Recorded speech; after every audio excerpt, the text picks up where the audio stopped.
Hi everyone, this is Anthony O'Flynn coming to you from the Sunshine Coast, and in this video I'll be offering more commentary and predictions on the 2022 Australian federal election, which is literally just days away.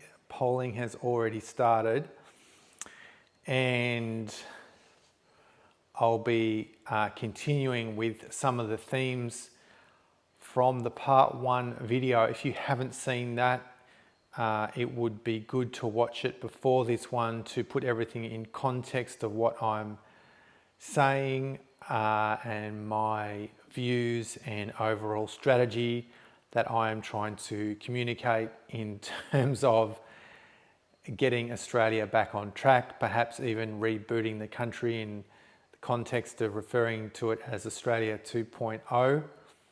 And with the aspiration for good, accountable government, working in the interests of the people, acting as true public servants, and being accountable to the electorate and to the people of Australia. It sounds quite simple. It's not at all. Let's start off with the first point, and that is voting itself. Now, there are some people out there that think voting is a suggestion box for slaves, that voting doesn't do anything, that if voting actually meant anything, then we wouldn't be allowed to do it. It's just basically theatre and role play.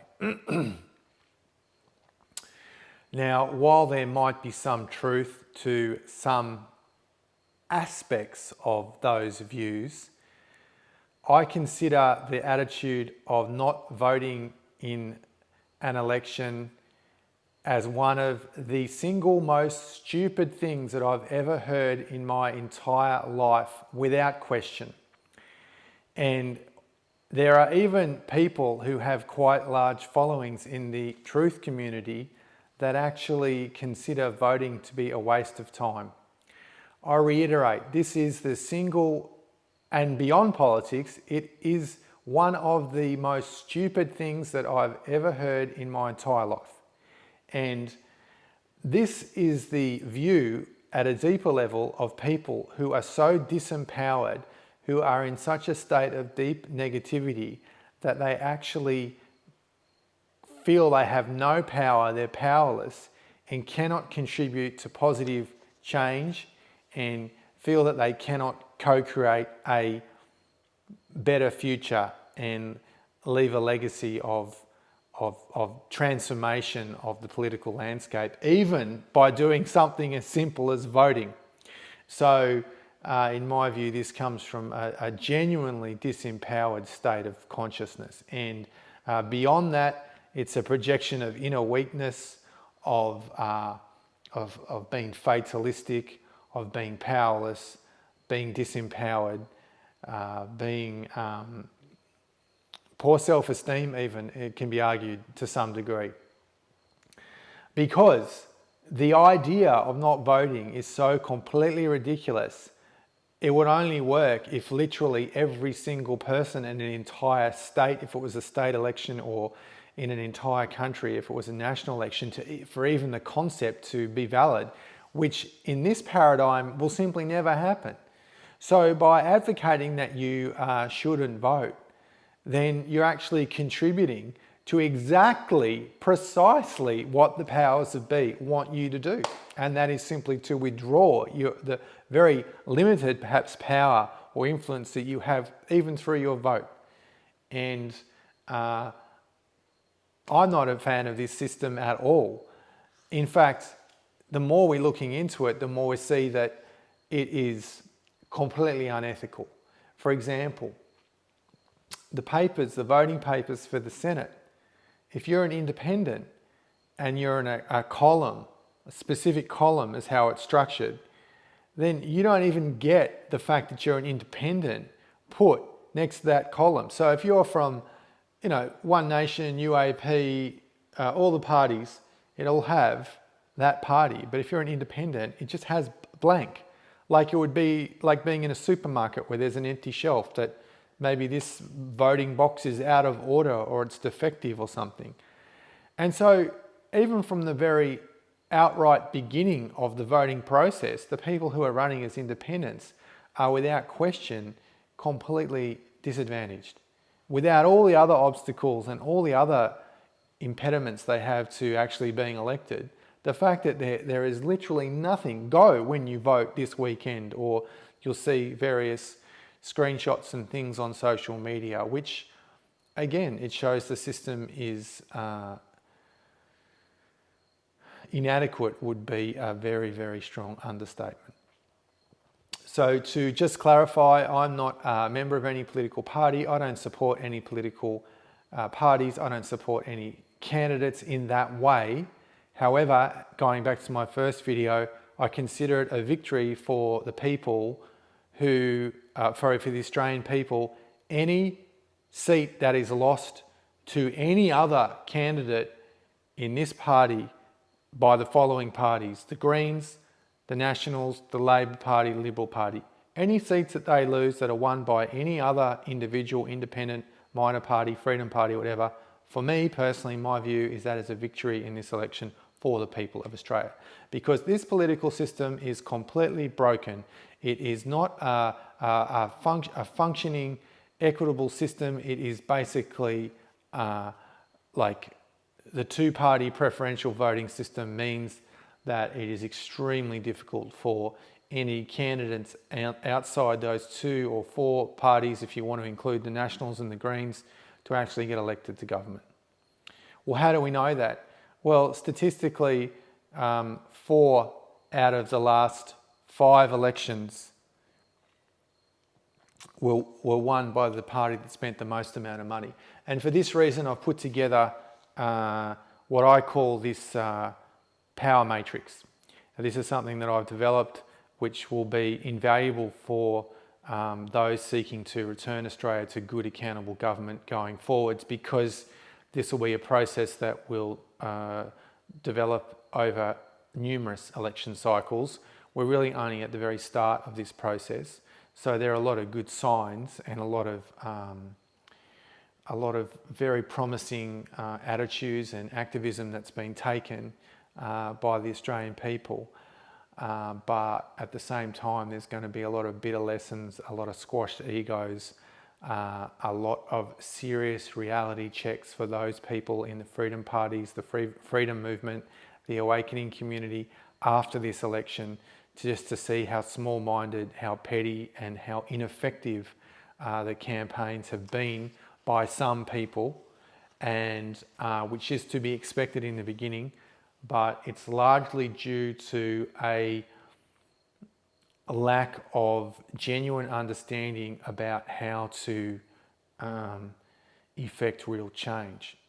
And I made this diagram for you to look at.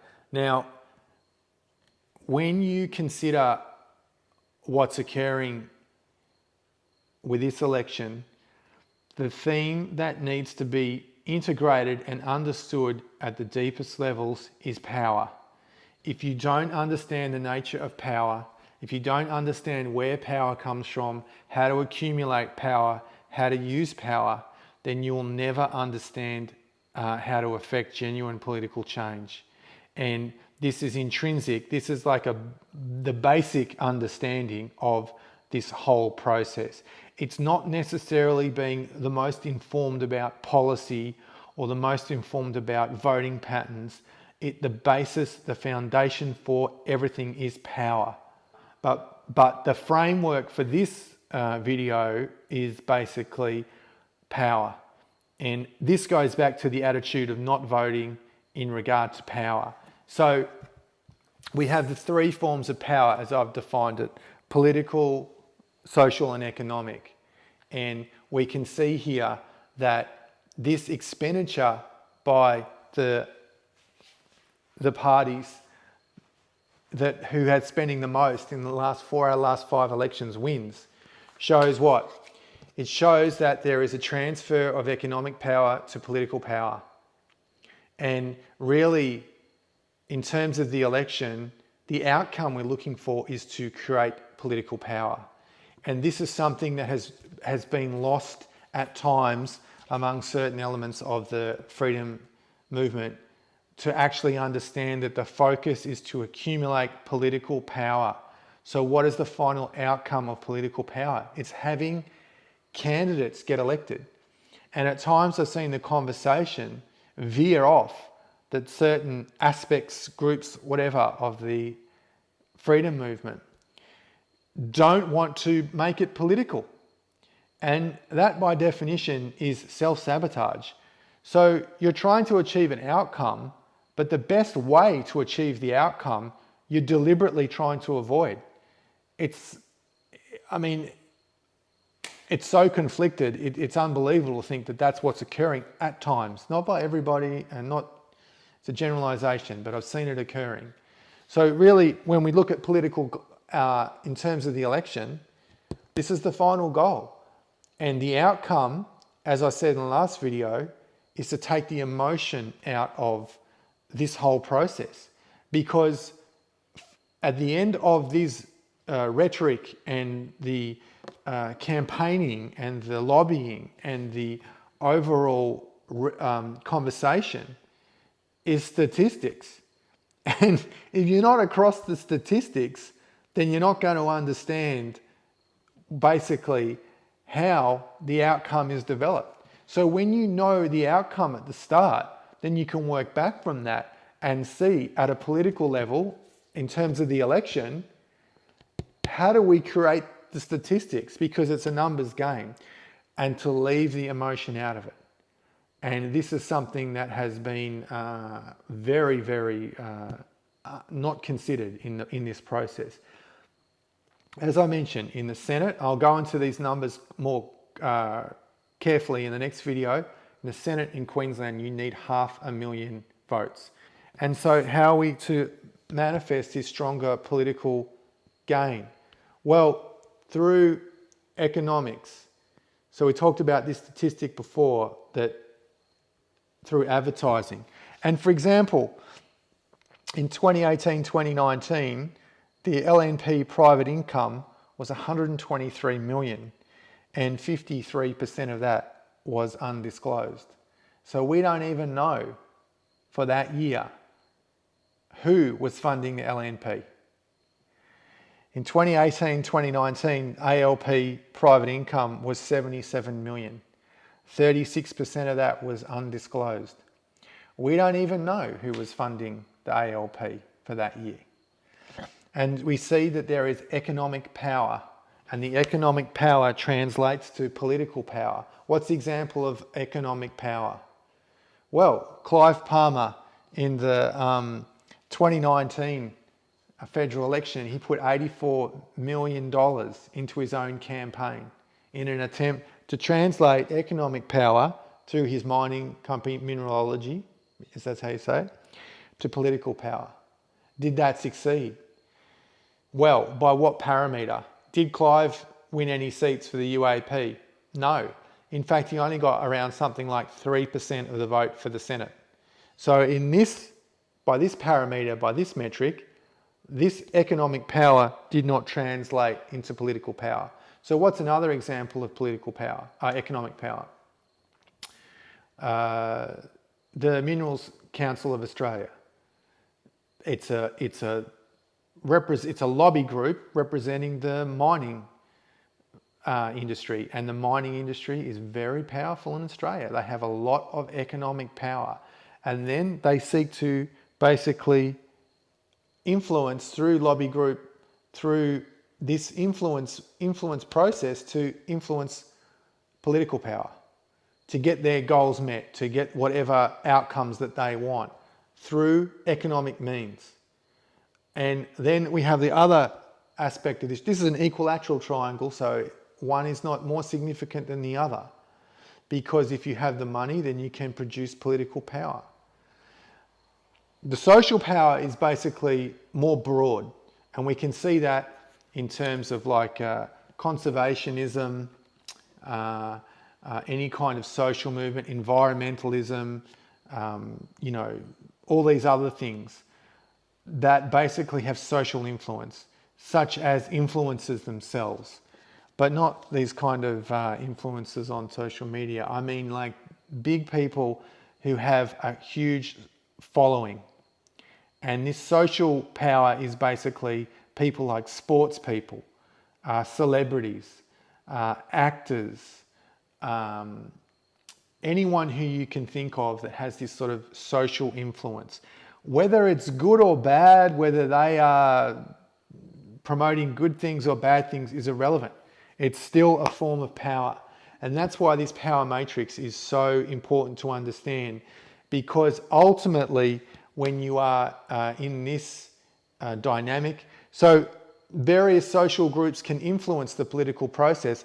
The various freedom movement, the activism that we've seen really developed since the pandemic in 2020 has attempted to influence political outcomes. But you can see that this triangle is flowing both ways, this direction. It's not just one way. But you can see that the limitation of this activism is basically lacking economic power, lacking finances, lacking money for advertising to produce political power or to produce greater social power.